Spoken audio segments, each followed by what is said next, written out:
Hello, you fighting fans out there. Welcome back to Streets of Rage 1. And in this part, we are going to do the whole game over again because we enjoyed it that much. But we are going to max out the difficulty this time. You can go normal mode. You can go hard mode. But if you really want to seal your name in video game history, especially in your own ego, you should put on the superlative EST and get your ass kicked a few times. What you're going to notice immediately is that these guys are a little beefier, as well as a little more numerous and well populated. This is going to be a recurring problem throughout the game, as you will see in these next 5 parts. Okay, so it does both. It throws both more enemies at you, and they're slightly stronger. All right. I was wondering if the harder difficulties just threw more enemies at you. Well, they gave them all a little bit more health. Invisible health, of course. You're going to be counting things like, how many times did I punch him? How many times did I drop kick him? Did I punch him twice, or did I punch him 2 times before I threw him? That type of shit. Because you want to minimize enemies as often as possible. Fists of Doom also are going to ruin your day, really make you feel like you had a chance for a second, but you let it slip through your big dumb fingers. So for Axel, it's 2 punches and a throw, but for Blaze, it looks like it's 3 punches and a throw. Blaze is a little weaker, yeah, because again, going back to the character rating system, each character has at least one weakness.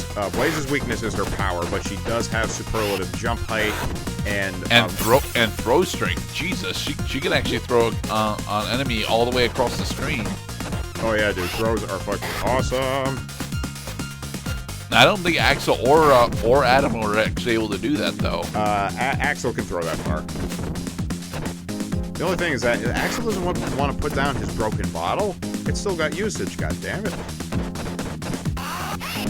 No, Axel's back throw only goes half screen. Blaze's back throw goes full screen. In any case, I mean, it's nice when you can connect... when you can connect mooks with your projectile dudes. Oh jeez, this is a not fest. Get ready to jump kick a lot. In addition to maybe getting some throw damage off by throwing mooks into each other, because your jump kicks will repel mobs very frequently. It's also very useful in situations where you got lots of these ultra-aggressive dudes who want nothing less than total destruction of you and the universe around you. Aw, your special doesn't actually destroy phone booths. No. Well, it's anti-personnel fire. Yeah. So you gotta kick your legs out first when the dude grabs you from behind, so that your weight is then shifted forward, and then bring your legs back and then throw them over your shoulder. Physics.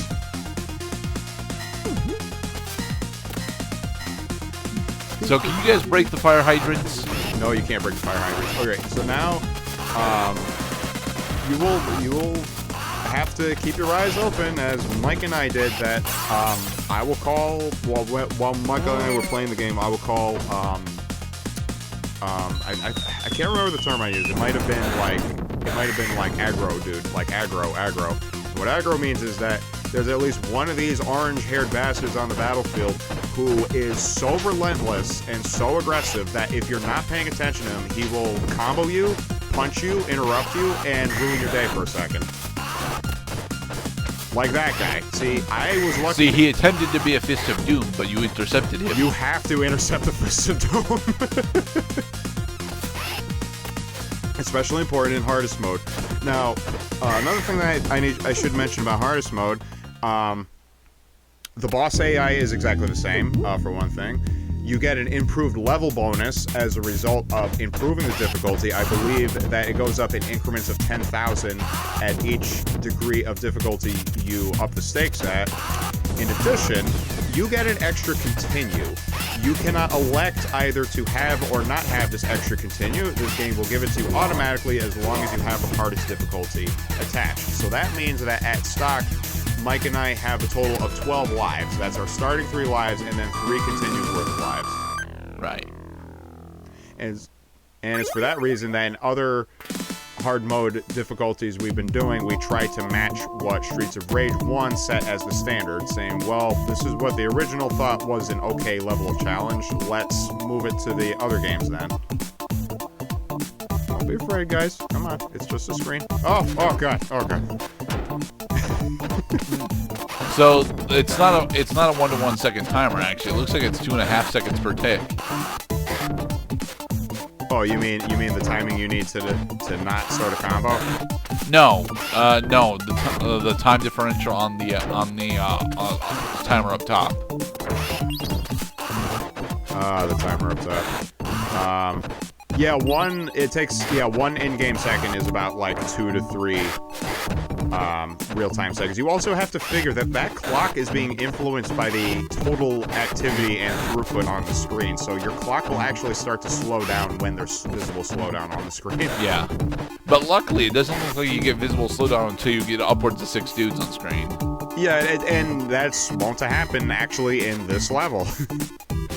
Level 2, they want to really stress the point that if you're playing on hardest mode, you asked for it. And usually you did. You have to go into the options menu in order to enable it. Pick up the fruit. Hardest mode, you will find plentiful healing items, which is nice. I like it that the game understands you're going to get your ass kicked, so let's heal the player, so then he can get his ass kicked even more. Now, is the Castlevania sirloin still a full heal? Okay, the Castlevania chicken's still a full heal, yes. Okay. And we just got an extra life as of... Actually, no, I think there was always an extra life there, but there might even be an additional one. So you got Castlevania, you got apples, Castlevania chicken.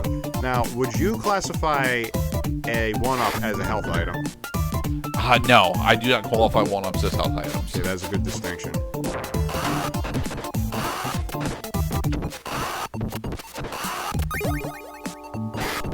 Because it doesn't affect how much health you have, it just affects how many health bars you have access to. I mean, some people would actually qualify 1-ups as a health item for that reason, granting you an additional health bar, which is effectively what the Castlevania sirloin is supposed to be doing. One thing that is going to fuck up your game sometimes, in addition to maybe dying while holding a special, because we actually made it a thing to cut the run if we died while holding a special because they're precious. You are going to want to keep organized who gets what. If you have the same number of lives and one player has less health than the other, then of course the guy who has less health should get the item. However, you run into more complicated situations, like what if I'm 2 lives down, but my partner is about to die?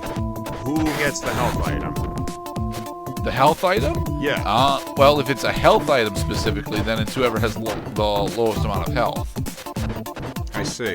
But I would counter that by saying, well, what if I take damage later in the fight, and then because I have less lives, that I should get the health item, and then just watch Michael die, because even if he dies, because he's 2 lives ahead, that he'll still have 1 more life than me, even if he dies. Although an interesting point, you're supposed to have enough confidence in your partners that they will be able to, play slightly more cautiously the lower health that they have. Right, and it's mostly a consequence if one. You don't want either player to get a game over, because it usually means that the surviving player is on a slippery slope to failure. Right. You want to stop game overs you want to make the stoppage of game overs your main priority. As the game goes on, game overs early game, no, you're not thinking about that because you're loaded with continues and you're a baller. But later in the game, you might start having these questions. For example, right now, this would actually go. The sirloin here goes to Blaze because you both have similar lives, but she has lower health. Yeah, and these are strategic considerations. Okay, we're on the boss frame. We just gotta beat the mooks. That might have been the last dude. All right, boss time. There are no broken windows in Japan.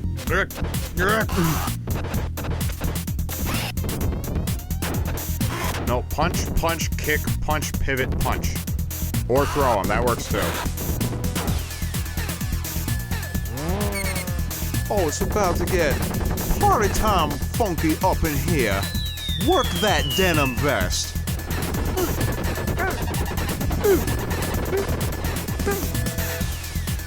Yeah, that mook is really gonna throw a screwdriver into things.